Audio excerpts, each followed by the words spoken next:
এই সেই ফল্গু নদীর যে নদী শুকিয়ে থাকে 12 মাস।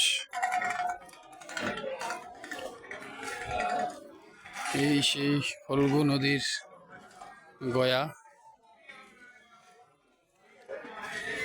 এই যে ফল্গু নদী কি শুকনা দেখেন। এই ফল্গু নদী যেটা মাটি খুঁড়লেই জল পাওয়া যায়, কিন্তু উপরে জল নাই।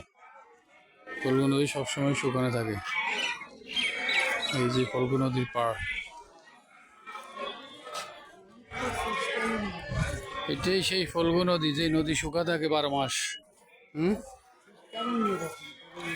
একদম ফল্গু নদী না, ও নদী সবসময় শুকনো থাকে, কিন্তু পড়লে জল আছে। উঠলে জল হয়, ওই যে জল উঠতেছে, ওই মোটর লাগাই না জল উঠতেছে। এই নদী, নদী থেকে ওই যে জল এমনি উঠাইতেছে, এটা ভিজে না, নদী ভিজানোর লাই শুধু জল উঠাইতেছে।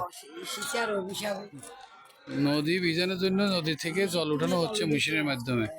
এটা সবসময় ভিজে থাকে, না হলে সবসময় শুকনো থাকে, এখানে জল হয় না। এটা নদী, ফল্গু নদী। এই ফল্গু নদীর তীরেই সনাতন ধর্মীয়দের মৃত্যুর পরে পিণ্ড দিতে হয়। আমি আমার বাবার পিণ্ডের কাজের জন্য আসছি এই ফল্গু নদীর তীরে। কাজ প্রায় শেষ অংশ, কিছু বাকি আছে এখনো, সেটা শেষ দিয়ে আমরা বাইরে হয়ে যাব।